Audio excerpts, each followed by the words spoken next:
নমস্কার বন্ধুরা, কেমন আছো সবাই? আশা করি সবাই ভালো আছো। আমি সৌমেন, আপনারা দেখছেন সৌমেন অফিসিয়াল। তো বন্ধুরা, এখন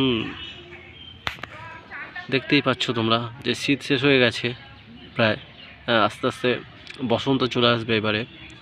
আমার গাছগুলো অলরেডি, চন্দ্রমল্লিকাগুলো সব শুকিয়ে গিয়েছে। তো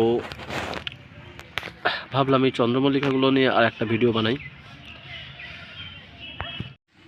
তো বন্ধুরা, আমরা সবসময় চেষ্টা করি, আমরা যারা চন্দ্রমল্লিকা করি প্রত্যেকের বাগানে সবসময় চেষ্টা করি যে এবছরে আমি চন্দ্রমল্লিকা করেছি, পরের বছর যেন আরও ভালো করে করতে পারি, আরও সুন্দর করে যেন আরও গাছে ফুল নিয়ে আসতে পারি বেশি পরিমাণে। ফুল গাছের সংখ্যাটা আরও বাড়াতে পারি। আর যদি 20টা করে থাকি, পরের বছর যেন সেটা 50টায় গিয়ে নিয়ে যেতে পারি। তো তার জন্য অনেক আগে থাকতে, প্রায় 8 মাস আগে থাকতে চন্দ্রমল্লিকার পরিচর্যা শুরু করতে হয়। ঠিক আছে, চন্দ্রমল্লিকার চারা তৈরি করতে হয়। তো আপনারা যদি আরও ভালো ফুল গাছ করতে চান, ধরুন এবারে 10টা গাছ বাজার থেকে নিয়ে এসেছিলেন, এনে বসিয়েছেন, খুবই অল্প পরিমাণে ফুল হয়েছে।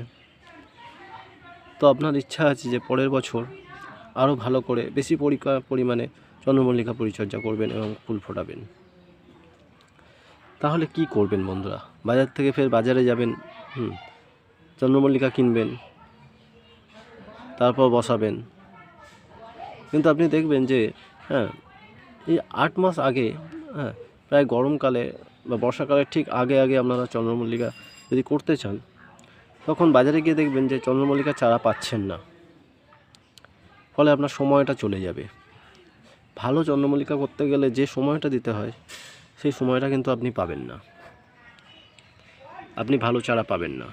তো কি করবেন, কি করে আপনি চন্দ্রমল্লিকার চারা পাবেন? আজকে সেইটা নিয়েই বলবো, কীভাবে আপনারা সহজেই চারা পেয়ে যাবেন। ভিডিওটা দেখতে থাকুন। ভিডিওটা যদি ভালো লাগে আমার চ্যানেলটা একটু সাবস্ক্রাইব করে দেবেন, যাতে পরবর্তীকালে আরও ভালো ভালো ভিডিও আপনাদের জন্য বানাতে পারি। বন্ধুরা, আপনাদের বাড়িতে যে চন্দ্রমল্লিকাগুলো বর্তমানে রয়েছে, সেইগুলো এইবারে আস্তে আস্তে শুকিয়ে যাবে। দেখুন আমার এই ফুলগুলো যেভাবে শুকিয়ে গিয়েছে, দেখছেন? ফুল শুকিয়ে যাবে, পাতা শুকিয়ে যাবে, গাছটা আস্তে আস্তে মারা যাবে। কিন্তু এই ফুল পাতা শুকিয়ে যাওয়ার পর আপনাদের অনুরোধ করব যে আপনারা এই গাছটাকে ফেলে দেবেন না।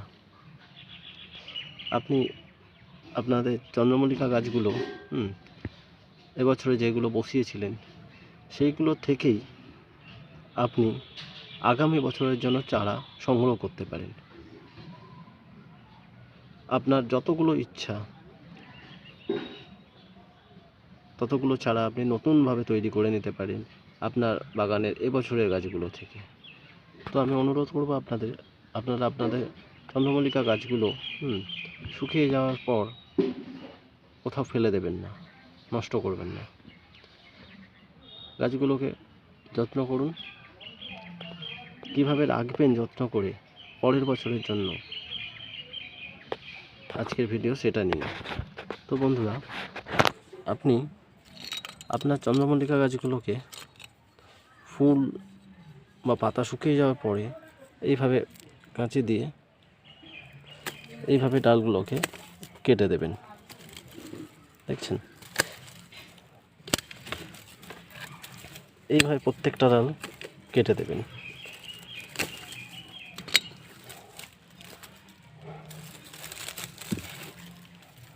প্রত্যেকটা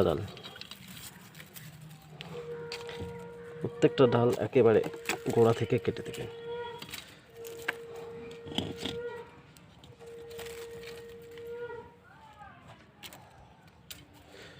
শুধু থেকে যাবে এই গোড়াটা, শুধু এই গোড়াটা রেখে দেবেন। আমি কয়েকদিন আগে আমার কয়েকটা গাছ কেটে দিয়েছিলাম, তো সেগুলো আপনাদের দেখাচ্ছি। এই দেখুন এই যে গোড়াটা দেখছেন, এখান থেকে আমি ডালগুলো সব কেটে দিয়েছিলাম। এই 1 সপ্তাহের মধ্যে আবার দেখুন সুন্দর নতুন গাছ বেরিয়েছে। তো এই গাছগুলোকে এই দেখুন, এখান থেকে ডাল কেটে দিয়েছি, তো এখান থেকেই ফের আবার নতুন চারা বেরিয়েছে। এই দেখুন, দেখছেন কত চারা বেরিয়েছে। তো আমি আপনাদের বলবো যে আপনার এই গাছের ডালগুলো কেটে দিয়ে সেগুলোকে যত্ন করুন, ছাওয়া জায়গায় গাছগুলোকে শিফট করুন। শিফট করে প্রতিদিন যেভাবে জল দিতে থাকতেন, আপনার চন্দ্রমল্লিকাগুলোকে যেভাবে জল দিতেন প্রতিদিন, জল দিয়ে গাছগুলোকে বাঁচিয়ে রাখুন। দেখবেন আপনার গাছগুলো আবার ঠিক এরকম নতুন পাতা বেরোবে, গাছগুলো আবার নতুন করে বড় হবে। যখন আপনার মনে হবে যে এইবারে আমি চন্দ্রমল্লিকা আবার নতুন করে তৈরি করবেন, তখন আপনি এই গাছ থেকেই নতুন চারা সংগ্রহ করতে পারেন যত খুশি। আর আপনাকে বাজার থেকে 5 টাকা 6 টাকা করে পিস দিয়ে চন্দ্রমল্লিকা কিনতে হবে না।